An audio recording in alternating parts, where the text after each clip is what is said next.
Finance company के अधिकारी को जाना पड़ा जेल। नमस्कार दोस्तों, मैं हूं संदीप कुमार और आप देख रहे हैं ट्रांसपोर्ट लाइन न्यूज़। दोस्तों, वीडियो को ज़्यादा से ज़्यादा शेयर करना ताकि हमारे सभी ट्रक मालिक और चालक इस वीडियो को देखकर कोई सीख ले सके और जागरूक हो सके। क्या है पूरी खबर हम आपको दिखाते हैं एक ब्रेक के बाद। तब तक आप हमारे चैनल को शेयर कीजिए, लाइक कीजिए और सब्सक्राइब कीजिए।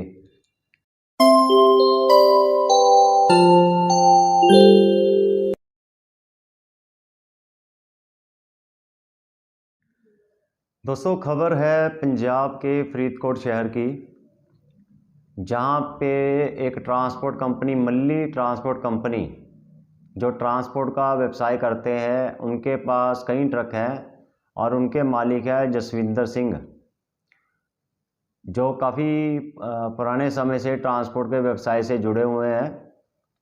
और उन्होंने 3 गाड़ियां जो कि सुंदरम फाइनेंस कंपनी से फाइनेंस करवाई थी फरीदकोट ब्रांच से।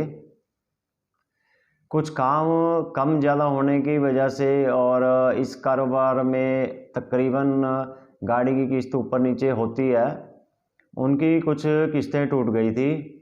और वो किस्तें टूटने पर 20 अगस्त 2021 को बैंक के मैनेजर, ब्रांच मैनेजर जो कि फरीदकोट के ही हैं, और उनके उच्च अधिकारी जो रीजनल मैनेजर जिनके अंडर कुछ एरिया आ जाता है, और ZM जिनके अंडर हरियाणा, पंजाब और हिमाचल के हैं, तीनों मैनेजर और साथ 2 अन्य व्यक्ति जिन्होंने हथियार ले रखे थे, साथ वेपन वगैरह साथ ले रखे थे, जसविंदर सिंह जी के पहले तो ऑफिस में गए, दफ्तर में गए, और वहाँ से फिर वो उनके घर गए और घर पर जाकर उनको धमकाना शुरू कर दिया और कहा कि हम आपकी गाड़ियाँ उठा लेंगे। तो काफ़ी बड़ा अच्छा बुरा बोला। बोलने के बाद वो उनको तकरीबन 2-1 दिन का समय देकर चले गए। हुआ ये कि उसी समय में 20 अगस्त के दिन जसविंदर सिंह जी की एक गाड़ी जो कि राजस्थान में लोड करके लेकर गई हुई थी, वहाँ से ड्राइवर का फ़ोन आता है मालिक के पास कि मेरे को कुछ व्यक्तियों ने रोका है, जो कि खुद को बैंक अधिकारी बता रहे हैं, जो कि असूलन वो होते हैं बैंक के रिकवरी एजेंट, जो बैंक की एजेंसियां अपॉइंट करके रखे जाते हैं। वो मेरे साथ धक्का मुक्की कर रहे हैं। जसविंदर सिंह जी का कहना है कि उन्होंने ड्राइवर को मारा पीटा और धक्का मुक्की की, जिससे और गाड़ी भी छीन कर ले गए और उनके पास 15,000 रुपये भी वो ले गए। दोस्तों, ये सब एक ही दिन में जसविंदर सिंह जी के साथ हो जाता है। पर आपकी जानकारी के लिए हम दोस्तों आपको बता दें कि कोई भी फाइनेंस कंपनी कभी भी कानून के बाहर जाकर आपसे पैसा कलेक्ट नहीं कर सकती। आपके बिना समय लिए, जो कि कोर्ट की तरफ से निर्धारित समय है, उसी समय सीमा में ही आपके घर आ सकते हैं, उसी सीमा में ही आपसे वो टाइम लेकर मिलने का, तभी आपसे पेमेंट ले सकते हैं। और गाड़ी उठाने की जहां नौबत आ जाती है, वहां भी सुप्रीम कोर्ट ने एक सरफेसी एक्ट जो लागू किया हुआ है, उसके तहत ही वो गाड़ियां उठा सकते हैं। ज़्यादातर हमारे ड्राइवर भाइयों और मालिक भाइयों को इसके बारे में जानकारी ना होने की वजह से रास्ते में गाड़ियां उठाई जाती हैं और ड्राइवर भी अकेला और मजबूर होने की वजह से गाड़ी देने में मजबूर हो जाता है। तो दोस्तों, इस केस में हुआ क्या है कि जसविंदर सिंह जी इस व्यवसाय में काफ़ी पुराने होने के बावजूद उनको कानूनी दाव पेच भी मालूम थे। उन्होंने तुरंत पुलिस का दरवाज़ा खटखटाया और वहाँ पर अपनी दरख्वास्त दी, अर्जी दी, जिसमें उन्होंने बताया कि हमारे साथ ऐसा धक्का किया फाइनेंस कंपनी ने, सुंदरम फाइनेंस कंपनी ने। और उस पुलिस अधिकारियों ने भी इस केस में बहुत ही सहयोग दिया।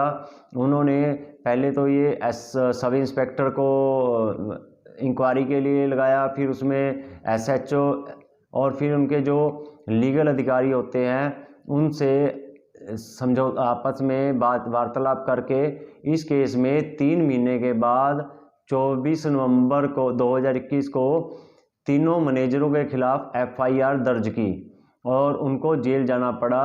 अब वो तीनों मैनेजर जो कि ज़मानत पर बाहर हैं, तीनों मैनेजर जो कि एक एरिया मैनेजर है और रीजनल मैनेजर हैं और जो जोनल मैनेजर हैं, तीनों को ज़मानत से बाहर रहना पड़ रहा है। तो अगर आगे से उनको ये भी मालूम पड़ेगा कि उन्होंने कैसे किसी व्यक्ति की गाड़ी उठानी है, 100 बार सोचेंगे।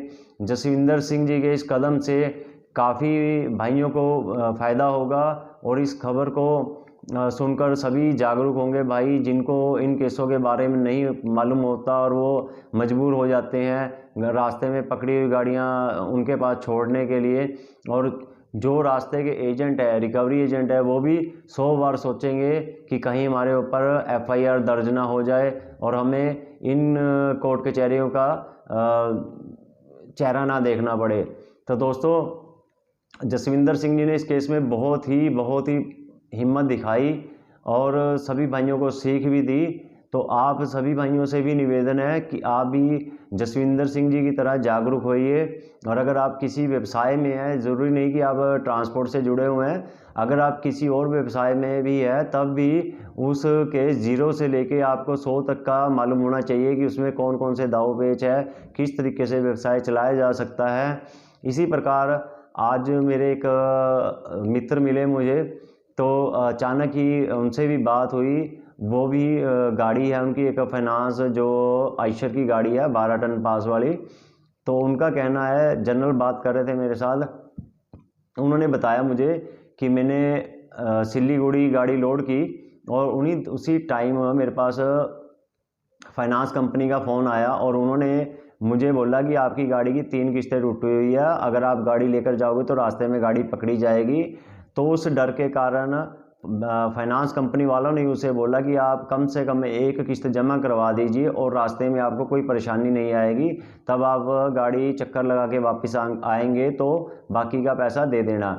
तो ड्राइवर भी इस विश्वास पे गाड़ी लोड करके सिलीगुड़ी की तरफ चला गया और रास्ते में तमकुई बॉर्डर पड़ता है, वहाँ पर उसकी गाड़ी को रोक लिया जाता है रिकवरी एजेंटों के द्वारा और उसको जो भी इसके ऊपर पेनल्टी लगी होती है ओवरड्यू मिलाकर उसको बोला जाता है कि आप 1 लाख रुपए जमा करवाओ, हम तब आपकी गाड़ी छोड़ेंगे। तो ड्राइवर वहाँ पे बहुत ही मजबूर हो जाता है और ऐसा तो है नहीं कि ड्राइवर 1 लाख रुपए जेब में लेकर चला हुआ है और वो तुरंत उनको दे देगा। उन्होंने वहाँ पे 1-2 दिन गाड़ी खड़ी करने के बाद अपने पास ही ड्राइवर भी वहीं पे थे, उन्होंने अपने घर इधर उधर फ़ोन कर लोगों से उधार मांग कर 1 लाख रुपया जमा करवाया। और सबसे गलत बात तो ये है कि गाड़ी अभी गोडाउन में गई भी नहीं, जहाँ पे पार्किंग यार्ड होता है, तब भी फाइनेंस कंपनी ने उनसे 10,000 रुपये रिकवरी चार्ज किया। तो दोस्तों, ऐसे मेरे भाई जो और भी हैं जिनको इस केसों के बारे में नहीं मालूम है, इन नियमों के बारे में नहीं मालूम है, वो भी जागरूक हो पाएंगे। तो आप भी अवेयर होइए और कभी भी आपको किसी भी प्रकार की समस्या का सामना करना पड़ता है तो आप तुरंत हमारे नंबर पर कांटेक्ट कीजिए। और अगर कोई आपसे नाजायज़ रिश्वत मांगता है, वो किसी प्रकार का अधिकारी हो या बैंकर परेशान करता है, तो तुरंत वीडियो बनाए और हमारे व्हाट्सएप नंबर पर 7508145557 पर भेज सकते हैं। आपका हम समाधान करने की कोशिश ज़रूर करेंगे। और जो ये transport line news YouTube channel बनाया गया है, ये आप सभी भाइयों के फ़ायदे के लिए बनाया गया है और आप भी हमें इस चैनल की बढ़ोतरी के लिए सहयोग करें, ज़्यादा से ज़्यादा हमारी वीडियो को शेयर करें ताकि सभी भाइयों तक पहुंच सके और सभी भाई इन जागरूकता को समझ सके और कभी उनके साथ रास्ते में कोई हादसा ना हो सके। ट्रांसपोर्ट लाइन न्यूज़ देखने के लिए धन्यवाद।